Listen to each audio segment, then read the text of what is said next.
Jesus commands demons. We're in Matthew chapter 8, and we're going to be starting in verse 28. And today's story is Jesus sends demons into a herd of pigs. Now, we just finished up reading about when Jesus calms a storm, which is over here. So if you missed that lesson, go back and watch that. That's the previous day's lesson. So let's begin. When Jesus arrived on the other side of the lake in the land of the Gadarenes, two men who were possessed by demons met him. They lived in a cemetery and were so dangerous that no one could go through that area. They began screaming at him, "Why are you bothering us, Son of God? You have no right to torture us before God's appointed time." A large herd of pigs was feeding in the distance, so the demons begged, "If you cast us out, send us into that herd of pigs." "All right, go," Jesus commanded them. So the demons came out of the men and entered the pigs, and the whole herd plunged down the steep hillside into the lake and drowned in the water. The herdsmen fled to the nearby city, telling everyone what happened to the demon-possessed men. The entire town came out to meet Jesus, but they begged him to go away and leave them alone. How about that? Now let's go down here and gain a little context on what we just read. Okay, let's read this first piece of commentary, versed on base 28. Demon-possessed people are under the control of one or more demons. Demons are fallen angels who joined Satan in his rebellion against God and are now evil spirits under Satan's control. They help Satan tempt people to sin and have great destructive powers. But whenever they are confronted by Jesus, they lose their power. These demons recognize Jesus as God's Son.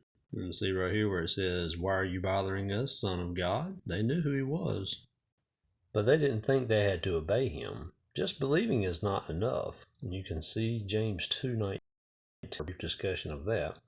Faith is more than belief. By faith, you can accept what Jesus has done for you, perceive him as the only one who can save you from sin, and live out your faith by obeying his commands. This particular piece of commentary, I'm happy that they included it here. According to Jewish ceremonial laws, the men Jesus encountered were unclean in three ways. They were Gentiles, which means non-Jews. They were demon-possessed, and number three, they lived in a cemetery. But Jesus helped them anyway, kind of characteristic of who the people he associates with, actually. We should not turn our backs on people who are unclean or repulsive to us or who violate our moral standards and religious beliefs. Instead, we must realize that every human individual is a unique creation of God, and they need to be touched by his love. Let's continue. The Bible tells us that at the end of the world, the devil and his angels will be thrown into the lake of fire that burns with sulfur. And you can reference Revelation 20 verse 10 for that. When the demons asked if Jesus had come to torment them before God's appointed time, they showed they knew their ultimate fate.